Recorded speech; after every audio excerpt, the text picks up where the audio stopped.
Hey guys, this is Comic Uno, and today I'm doing Comic Uno, Best Comics of the Week. And this week I had a pretty short haul, and that was only 10 books. So let's get started with number 10. So let me get my comics here. And number 10 this week was Charlie's Angels, The Bionic Woman, issue 1. When this was announced, I was actually looking forward to it. I'm a huge Bionic Woman fan. Really like the show. I've seen Charlie's Angels before too. Obviously, I've seen the movies as well when I was a kid. And then, the new movie coming out, and I've seen the show. So I'm like, let me go check this out. And honestly, just could not get into the story. Didn't really like the artwork. I didn't feel like it really showed their likeness.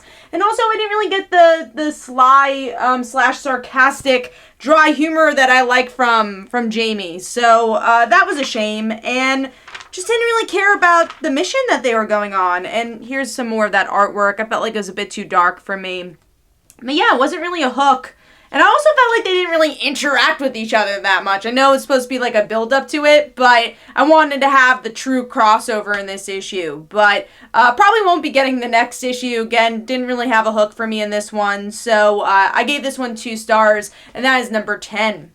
Moving on to number 9, which is, I'm disappointed to see this low, and that is Lois Lane, issue 1. I love this cover, though. I was actually really looking forward to this book. I like Greg Rucka as a writer a lot. I've enjoyed his Wonder Woman. I really like Black Magic. So I was looking forward to him taking over a Lois Lane title, and Lois just getting her own title I thought was really big. But the issue is, I don't really love what Superman's been doing recently, and also I'm not really invested in the Leviathan story, Leviathan I think it's called.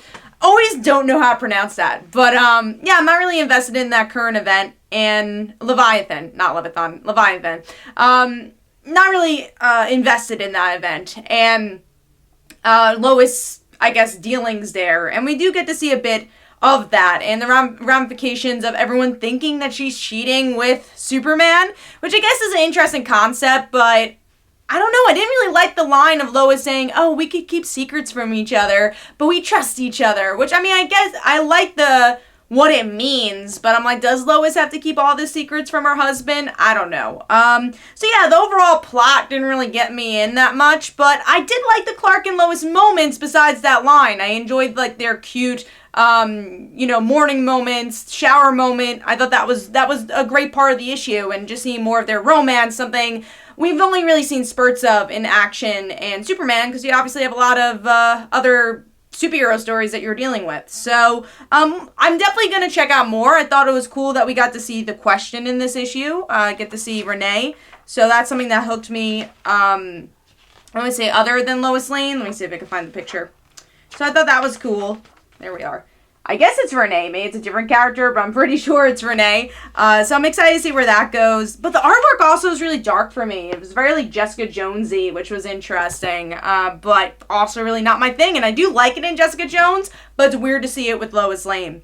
So overall, I'm going to give this 2.5 stars. Like I said, I'm going to try out the next issue and see where it goes. But this one didn't hook me as much as I wanted it to, and I wanted to hear Lois's voice a little bit more in this issue. It kind of just still felt like a Superman book. And a Clark book. I want this to be a Lois Lane book. And I just want more from her. Maybe an inner monologue would have helped me.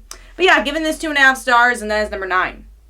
Moving on to number 8, which is the Magnificent Miss Marvel Annual Issue 1. I haven't been loving the new direction of Miss Marvel. I'm a huge Kamala fan, but didn't really like that last arc, and this is actually a different writer and creative team for this annual, but it also just felt like you didn't need it. It was just this random story about a super Skrull trying to be a superhero or pretending to be a superhero of Jersey City, and Kamala being affected by that. And you kind of had this cliffhanger ending of like, oh my god, is he gonna still be a bad guy and, hurt Jersey City and hurt Earth? So we'll see where that goes. I like the kind of gray area of like, all right, is it okay to have all these different superheroes? We even get to see a villain trying to go up against the Super Skrull. So who's actually the villain in this situation? So those small moments I liked. But other than that, it just kind of was a forgettable issue. I didn't really love the dialogue. I thought it was a bit long for the type of issue it was. Just kind of forgettable for me. And I just want more from Miss Marvel. I want more from her supporting cast as well. So overall, I'm going to give this one 2.5 stars, and that is number 8. Moving on to number 7, which is Batgirl, issue 36. And this is the last part of this creative team for Batgirl, and I've actually really been enjoying this creative team, especially, the writing as well, but I really like the artwork here. It feels like classic Batgirl, but really strong pencils, and coloring as well. But yeah, and the writing I've been really liking as well, especially that first arc of how it does feel like a Gail Simone story, but also has a bit of a Burnside feel to it. So I like that it's a bit more angsty, and we haven't seen angsty Batgirl in a while, so that was cool. But I don't really like these animal villains, and that was most of the issue, and I'm like, I kind of want to get to the point, and I did like the last couple of pages of, like, Barbara's life turned upside down once again, and her kind of having to accept that, and I enjoyed that aspect, but it was just the last couple of pages, and it felt a little rushed. Maybe they didn't know that they were ending their arc. I don't know. I just wish this wasn't the end of this creative team, because I do like them, and I kind of wish they ended on a different note. Plot line wise and story arc wise. So Batgirl issue 36 gets 3 stars, and that is number 7, I believe. Yes, moving on to number 6, which is Buffy the Vampire Slayer, issue 6. They did change the artist randomly here. It's David Lopez who did some of X-23. I did like Dan Mora a lot on this book, so I miss him, and I hope he returns one of these days. But David Lopez, getting used to his artwork. It's very different from Dan Mora's, and I do think his eye work is weird. Everyone always looks really shocked in the issue, but overall it was a pretty solid story where the team, Willow and Buffy, want to save Xander, and they're trying to figure out how to do that. They run into some other creatures along the way, and Robin might be up to something, and he does find out a little bit more about Buffy's life, and he ends up messaging the council. So is this the council of watchers? Like, what's going on? Or is this like a whole different council? Is he a bad guy? I'm interested. Is he trying to steal being the watcher from Giles? I'm curious about that. So yeah, that was a pretty good cliffhanger, and overall enjoying the interactions. I don't know if I enjoyed Willow and Buffy kind of randomly fighting in the middle of it, because we don't really know their friendship. This is very new, so I don't know about that. But yeah, Buffy the Vampire Slayer issue 6 gets 3.5 stars, and that is number 6. Moving on to number 5, which is Deathstroke issue 45. I was actually not going to pick up this issue this week, but I saw how light my haul was, and I'm like, alright, and I was flipping through Deathstroke. I'm like, oh, this kind of looks interesting. I guess I'll stick with it. It's been 45 issues, and I haven't dropped it since, so why not continue with it for a little longer? And this arc is actually pretty interesting, which is why I made my top 5. It is his children and others trying to beat Deathstroke and finding out what happened with his death, which was Red Arrow with the Teen Titans. So I really liked what they did with the kids in this issue, and Rose kind of taking over the Deathstroke persona, trying to run after Shadow, which is the mother of Red Arrow, and then you have Jericho's life kind of turned upside down, trying to save Rose, destroying his own life along the way. So there is some really interesting interaction. I will say some of the dialogue still feels really robotic, and that's kind of been a big issue for me in Deathstroke, especially the inner monologue, and when Rose talks to Wintergreen, or when Deathstroke usually talks to Wintergreen. That's usually the parts I'm like, alright, let's get to the point. And then there's a whole like page or two where it's in another language, so I always like when they translate that so you kind of understand the scene a little bit more.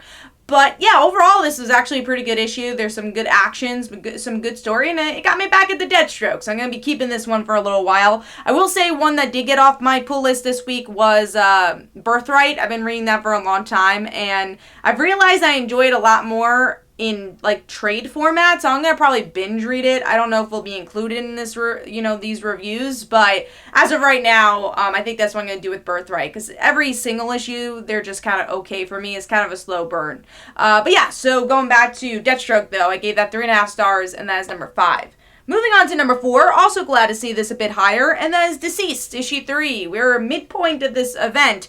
Now, the reason it's also kind of in the middle with this, I think this would have been higher, but I also don't really understand where the series is going. We're halfway through and like, I get it. There's zombies and we're dealing with that. But is there like anything else to this story? But on the flip side, I would actually say that something I enjoy about this book was the character moments with the zombies. Kind of Walking Dead-esque feel to it, where Superman has to deal with his friends becoming zombies and even his father and him being too late because he had to save other people. And then even small moments between John and Damian where John's like, hey, are you okay? And I'm not like a huge fan of their friendship. I really like that moment. And also I love how Tom Taylor writes Harley Quinn. So it was really enjoyable to see Harley kill the Joker and have to fight against the zombie birds of prey. So I had fun with those small moments. But again, overarching, I don't know why we need this book.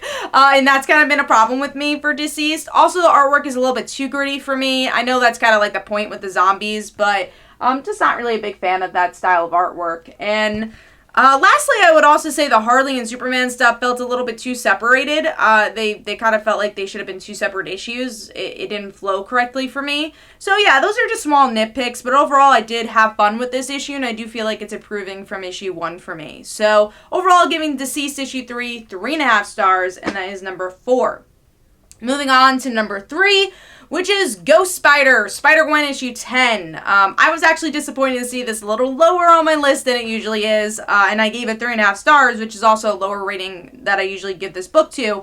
But it felt like I wanted a little bit more from a finale. I know literally next month we're getting the same creative team and just a different title of the book, so I understand it wasn't really an ending, but I'd rather have had this issue deal with the Earth 65 stuff than to jump us into Earth 616, because obviously I know that's what they're going to be doing in the next issues, that she's going to college there, but I feel like that could have all been introduced in the next series, and we could have tied in some maybe interpersonal stuff with the Mary Janes and Harry, her dad, everybody, and Nerd 65. I kind of want to deal with the concert stuff, so I was a little disappointed with that, but I did enjoy this issue. I liked Spider-Man and Gwen teaming up. It was a lot of fun, and that's it. It was just a fun issue, and that's okay as well, because again, the creative team's still here. They're literally just switching the title names, so I'm cool with it. I know it's not like a true ending, but that's also why it didn't rank as high as I think it could have. And always I like the artwork a lot. I have a lot of fun with it, and the coloring. It reminds me of actually Miss Marvel, because it is one of the artists from Miss Marvel, and the same colorist, so it does have that vibe to me. But yeah, it was a fun issue overall. I wanted a little bit more, but we do get to see why she calls herself Ghost Spider, and I thought it was a pretty good reasoning, and lined up with the themes of this overall story. So that was positive as well. So Spider-Gwen Ghost Spider issue 10 gets 3.5 stars, and that is number 3. All right, moving on to number 2, and that is surprisingly the Immortal Hulk, issue 20. I know you guys probably expected that to be number 1. Very close, though, because I really like this issue, and I love this cover with Betty over there. And overall, I love this book. I like that there's double meanings, and that's kind of the point of this whole issue, especially where we get to see Bruce kind of in hell, and then he comes back, and we get to see, especially with somebody who is two people, the Hulk and Bruce, and what that means. And I like that through science as well, where he kind of figures out where the gamma ray or gamma radiation comes from, and his dad, quote unquote, says that it is it's like magic. So it's like interesting to see, can science and magic be the same thing? Can it intertwine? So I thought that was cool, because especially with someone like Bruce, who's the timid guy, how can he be related to this angry Hulk? So I like that it really ties deep into who the Hulk is. And then what I've been really enjoying about this series is how it connects to the other Hulks, and we get to see Hulk's father talk about the others, and I mean, some Hulks that haven't been in this series yet, like Jen. I wasn't really expecting it, but then I was reminded in my head when I read it, Civil War II, Jen did go through that trauma, so can she also be in this hell form like all these other Hulk-related characters? And then, obviously, just enjoying the horror aspect of Betty and Hulk fighting with each other to try to destroy Abomination, try to destroy that character. So I thought that was really cool. And also brought us back to kind of the roots of Hulk, where you get to see Hulk versus the military. And that was really cool as well. And then we have a big cliffhanger. So don't leave your comic until the end, because we do get to see that Thunderbolt Ross is returning, which, I mean, I think we all expected, but I still like that panel a lot. And then another interesting kind of religious aspect, seeing maybe there's like this angel character finding Hulk. So we're going to see more heavenly discovery for Bruce Banner and in that contrast. So also the artwork is just amazing for this book. I can't say enough. I love the greens used, the reds, and it's just so horrifying. I mean, look at Betty just like licking her acid off her arm. I mean, there's such crazy, awesome, creepy stuff here. And then Betty's still taking one of the hearts out. Love the artwork here. So overall, gave this 4 stars. Really solid issue. I've been loving Immortal Hulk, and almost every issue. Every issue has been in my top 5 this year, I believe. And then almost every issue has been my pick of the week. So it's been great. Moving on to number 1, though, this week, and that is Crowded, issue 7. My store didn't have a physical copy this week, but I will be getting that next week. I missed this series. I love the first arc of Crowded, and surprisingly enough, I mean, if you haven't been watching my show since then, I wasn't originally going to pick up Crowded. I was like, I don't know about the series, and I remember I had a light week, and I'm like, all right, let me try it out, and I loved it. I loved the comedy, I loved the dynamic between Vita and Charlie, and that's exactly what we get to see here, where Charlie, if you don't know anything about the series, she is being chased by everybody, all these assassins, because something has happened. People hate her, and she has a millions of dollars bounty on her head, and the only person she could trust is her low-rated bodyguard from the Defend app, which is Vita, and they're polar opposite type characters, and that's what makes it fun. And also that you don't really know the truth of either character. You don't know when they're saying the truth and what their background is. You're just jumped into their present narrative, so you know as much as Charlie and Vita as characters. So that's kind of cool to explore. In this issue in particular, we get to learn more about Charlie, at least we think, where she opens up of saying, hey, I kind of know why people hate me, and it was all because of survival. And she also opens up to Vita saying, like, hey, I do trust you, though. You're the only person I trust, and I feel like in some ways we're so different, but there's this kind of core that makes us similar and connect to each other. And of course, Vita's sleeping when she's telling her all this, so it just brings that comedy right there. So many good comedic beats here. And yeah, then you have a whole train full of people trying to kill them, a little girl who's trying to kill them, and who's attracted to, or not attracted, but really likes the dog, is like, oh my god, this is your dog, it's so cute. And he's like, what's its name? And it's like, dog. And it's like, really? So I love those small moments. And then finally by the end of the issue, they do end up in Vegas, so I'm sure that's going to bring them even more conundrums for the future. So I thought this was a really solid issue. I had a blast with it.